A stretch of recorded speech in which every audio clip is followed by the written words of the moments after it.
Please subscribe my channel Wisdom After 60 and press bell notification. There's a quiet moment many of us know too well. You've been sitting in your favorite chair, maybe reading a book, watching the news, or just resting your eyes. The hours drift by, but when you finally try to stand up, something feels wrong. Your back aches, your hips resist. Your legs take a moment to remember how to work again. It's easy to think, this is just aging, just how life is after 60. But what if it's not just age? What if it's how we're sitting that's slowly hurting us, day after day, without us even noticing? You see, the spine is like a quiet friend, strong, reliable, always there. But as the years go on, even this old friend starts to wear down, especially if we don't treat it with care. And something as simple as the wrong sitting posture, especially one we've used for years, can quietly cause real harm. But there's good news. You don't need expensive chairs or harsh exercises. Just a few small changes in how and where you sit can ease your pain, protect your spine, and help you feel more alive in your own body again. If you're over 60 and you've ever felt that stiffness, that soreness, that quiet discomfort after sitting, I invite you to stay with me today. Let's gently explore what your spine might be trying to tell you, and how you can help it feel better again. You deserve to sit in peace, not in pain. There's something we often don't think much about until it starts to hurt. Our spine, for decades, it's held us upright, allowed us to walk, twist, lift, reach, and simply move through life. It's been the silent pillar behind every step, every hug, every chore. But just like anything that's been working hard for a long time, it begins to ask for a little more care as we grow older. When we were younger, we could sit however we pleased, legs tucked under us, slouched on the couch, hunched over a desk, and bounce right back up. But after 60, the body changes. Muscles lose some strength, joints grow stiffer, bones become thinner, and the spine, well, it starts feeling every angle, every bend. Every long hour we spend in the same position. What's important to understand is that the spine isn't just a stack of bones.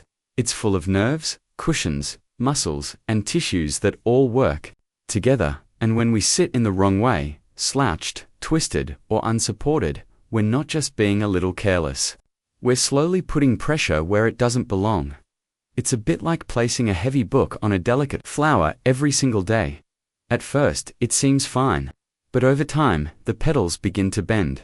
The stem begins to crack. It's not the weight that hurts. It's the constant pressure in the wrong place. And many of us are doing this without even realizing it. We sit in our favorite recliner, or on the edge of a soft bed, or at the dining table, leaning slightly forward. It feels harmless. It feels comfortable, but it might not be. This isn't a reason to worry or feel guilt. It's just a quiet truth. Our spine needs a different kind of care after 60, and the first step is becoming aware, noticing how we sit, how long we stay there, and how our body responds when we stand again. Because awareness is the beginning of healing, and your body, even now, still wants to feel well, still wants to support you. All it asks is that you notice. There comes a point in life when we start to realize the way we move is no longer automatic. Standing, bending, even sitting takes a little more thought.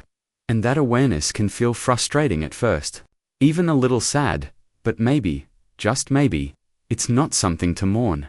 Maybe it's something to honor. You see, our bodies have been through so much.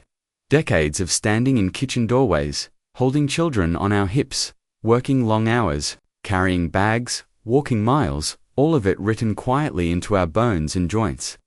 The stiffness we feel now isn't just aging, it's the echo of everything we've done, and our posture, especially when we sit, becomes a reflection of how connected we still are to our bodies. Slouching doesn't just hurt our back. It slowly tells the body it's no longer strong. Hunching forward closes off the chest and shortens the breath. It affects how deeply we breathe, how clearly we think, and how confident we feel. But when we sit tall, not rigid, just gently upright, something shifts. The spine stretches just enough. The lungs open up. The heart lifts. There's a quiet dignity in it. A message that says, I'm still here, I still matter. It's easy to forget how powerful posture is. Not in a vain or proud way, but in a deeply human way. When we carry ourselves with care, it tells the world, and more importantly, ourselves, that we're still living with presence. So the deeper truth is this: sitting isn't just a physical act. It's emotional, it's personal, it's part of how we show up in the world. Even if the world is just the living room or the front porch. Even small changes like adjusting the way we sit at breakfast, or how we rest while reading, become quiet acts of self-respect, not for appearance, but for peace, for health, for dignity. Because you haven't disappeared just because things got slower. You still deserve to feel grounded, steady, and proud in your own body. And it starts with something as simple as how you sit. Let's talk gently now about the physical side, the part we often overlook.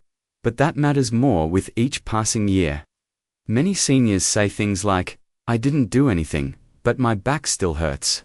Or I only sat for a while, and now I can hardly stand up straight. The truth is, most of us were never really taught how to sit in a way that protects the spine, and that's okay. It's never too late to learn.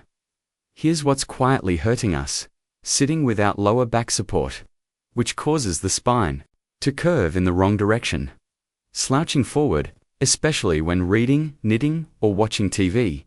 Crossing the legs for too long, which twists the hips and affects the lower spine. Sinking into overly soft chairs or couches that cause the pelvis to tilt backward and strain the back muscles. Now here's the gentle truth. Just as sitting the wrong way can hurt us, sitting the right way can help us heal. Try these small, loving adjustments. Choose a chair with firm support that allows your back to rest upright. Place a rolled towel or cushion behind your lower back. This encourages the spine's natural curve. Keep both feet flat on the floor with knees level to or slightly below your hips. If you must sit for a while, get up every 30 to 45 minutes and walk around, even just for a minute or two. And perhaps most importantly, listen to your body. If something aches after sitting, that's your body speaking to you. You don't need expensive equipment. You don't need to be perfect. You just need awareness, consistency, and compassion for your body. The same body that has carried you through a lifetime of memories. These changes may seem small, but over time, they can ease pressure, improve circulation, reduce nerve pain, and restore a sense of lightness in your spine. Because even after 60, your body is capable of renewal. It simply needs you to meet it with care. There's something deeply spiritual about the way we carry ourselves. Our posture, our breath, even how we sit. It all reflects the relationship we have with our inner life. When we hunch over, when our shoulders fall, when our chest caves in, it's not just our spine that bends. Sometimes, it's our spirit that feels heavy too, and that's okay. Aging brings with it so much change.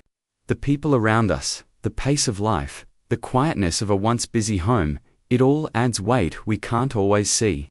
Sometimes, we begin to sit smaller in the world, as if we're trying to take up less space. As if we're slowly folding into ourselves. But what if we saw sitting differently? Not just as a way to rest, but as a moment of gentle presence. A reminder that we are still here, still upright, still breathing. Think of the spine as your life's pillar, a soft, living thread that's held your joys, your sorrows, your laughter, and your burdens. It deserves more than just physical support. It deserves reverence.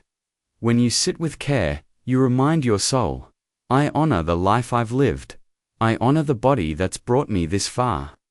You don't need to sit stiff or tall like a soldier. You just need to sit like someone who believes they still matter. Because you do. Your story isn't finished. You are still growing, still teaching, still offering something to the world, even if the world is just one quiet room, or one kind conversation. So next time you sit, place your feet gently on the ground, breathe in, feel your spine lift. Not in effort, but in respect. Not in pride, but in peace. Let that moment be your prayer. Let it be your reminder that your body is sacred ground, and every small act of care is an act of gratitude, not just for your spine, but for your life. So much of aging is learning to listen more closely, not just to others, but to ourselves, to our hearts, our breath, our bones. The way we sit may seem like a small thing, but it carries a quiet message. It says whether we're still honoring the body that has carried us for so long, or whether we've started to forget its needs. But now you know. And with knowing comes the power to choose differently, gently, patiently, and without pressure. Not out of fear, but out of kindness. You don't need to fix everything today. You don't need perfect posture or fancy furniture. You just need a little more awareness. A little more love for your back, your breath, your legs, and your presence in this world. Even one small change, like placing a cushion behind your back, or pausing to stretch, is a loving step toward comfort and care, because after everything your body has done for you, it deserves to be treated like a trusted companion, not a burden. You are not broken. You are not too late. You are simply in a new season of learning, one filled with quiet wisdom and deep inner strength. So the next time you sit to drink tea, to read, to rest, let it be with presence. Let it be with care, and know that your body still hears you, and it's still willing to respond. One gentle adjustment at a time. You are still worthy of ease, still worthy of comfort, still worthy of walking through life and sitting in it with grace.